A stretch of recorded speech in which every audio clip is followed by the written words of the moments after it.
The rise of Islamic empires and states. Islam spread through military conquest, pilgrimage, missionaries, and trade.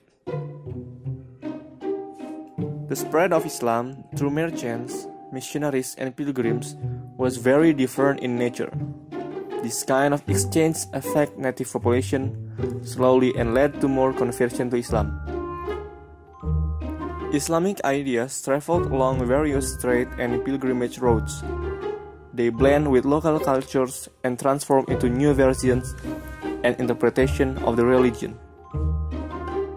Early on in Islamic history, under the Rashidun Caliphate and the Umayyad Caliphate, Arab Muslim force expanded quickly. With the Abbasids, more non-Arabs and non-Muslims were involved in the government administration. Later on, as the Abbasid Caliphate declined, there were many fragmented political entities, some of which were led by non-Arab Muslims. These entities continued to evolve in their own ways, adopting and putting forth different interpretations of Islam, as they sought to consolidate their power in different regions. During the 7th century, after subduing rebellions in the Arab Peninsula, Arab Muslim armies began to swiftly conquer territory in the neighboring Byzantine and Sasanian Empire and beyond. Within roughly 2 decades, they created a massive Arab Muslim empire spanning 3 continents. The Arab Muslim rulers were not purely motivated by religion, nor was their success attributed to the power of Islam alone, though religion certainly played a part. A long period of instability and dissatisfaction had left them ambivalent toward their previous rulers. Like all other empires, the first Arab Muslim empire were built within the context of the political realities of their neighboring societies. Most conquests happened during the reign of the second caliph, Umar ibn Khattab, who held power from 634 to 644. The Rashidun Caliphate constructed a massive empire out of many swift military victories. They expand for both religious and political reasons, which was common at that time. One political advantage the Rashidun Caliphate held was their ability to maintain stability and unity among the Arab tribes. Distinct, feuding Arab tribes united into a cohesive political force, partially through the promise of military conquest. However, this unity was tentative and ultimately gave way to major divergence that disturbed state and religious institutions in the coming centuries. Due to the death of Muhammad, the new government is established. It is called as Khulafaur Rashidin, or the Rashidun Caliphate, means the rightly guided caliph. Before the Umayyads, Islamic rule was non-centralized. The military was organized under the caliphate. A political structure led by Muslims were known as a caliph, who was regarded as the religious and political successor to the Prophet Muhammad. The early caliphate had a strong army and built garrisons town, but it did not build sophisticated administration. The caliphate mostly kept existing government and cultures intact and administered through governors and financial officers in order to collect tax. The Rashidun Caliphate was also not dynastic, meaning that political leadership was not transferred through hereditary lineage.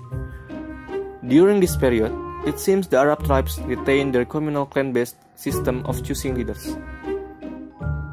The Umayyads. However, to sustain such a massive empire, more robust state structures were necessary, and the Umayyads began developing these structures, which were often influenced by the political structures in neighboring empires, like Byzantine and Sasanians. Under the Umayyads, a dynastic and centralized Islamic political state emerged. The Umayyads shifted the capital from Mecca to Syria and replaced tribal tradition with an imperial government controlled by monarchs. They replaced Greek, Persian, and Coptic with the Arabic as the main administrative language and reinforced an Arab Islamic identity. The Umayyads also meant Islamic coins and developed a more sophisticated bureaucracy, in which governors named wazir oversaw smaller political units. The Umayyads did not actively encourage conversion, and most subjects remained non-Muslim, because non-Muslim subjects were required to pay a special tax, called as jizya. The Umayyads were able to subsidize their political expansion.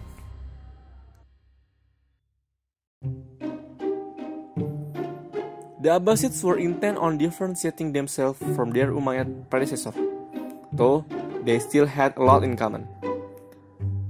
Abbasid leadership was also dynastic and centralized.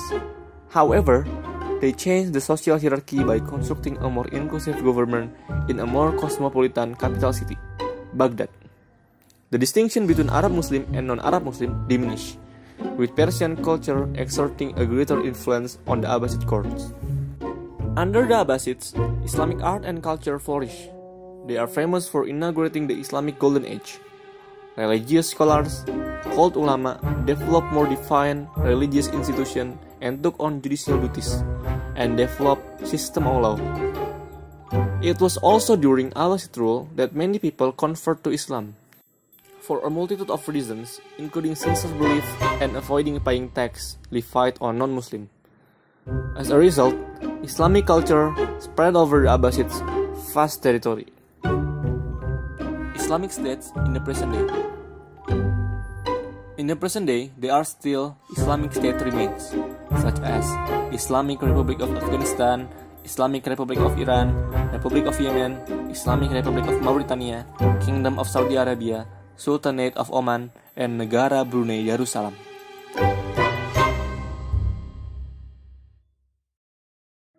Difference between Caliph, Shah, Emir, and Sultan. The Caliph was the leader of the Muslim community, having political and certain religious authority, and was in charge of maintaining the safety of Muslims while ensuring that Islam would not only be preserved, but would spread. After the Caliphate had spread to an enormous degree, it became difficult for the Caliph to maintain direct authority over all areas under his rule, so he relied upon his emirs to govern certain territories. The term of Sultan means power or authority, also start being used to refer to such rulers or governors. However, over time, emirs and sultan would act as independent rulers. So, emirs and sultan were people with political authority but no religious authority. Shah means king or emperor. This term was restricted to Persia and India.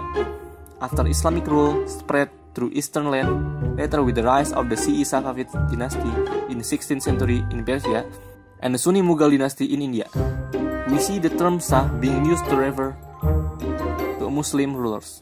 In the case of the Safavids, Shah had political and religious authority and was thought to be divinely selected or chosen by God.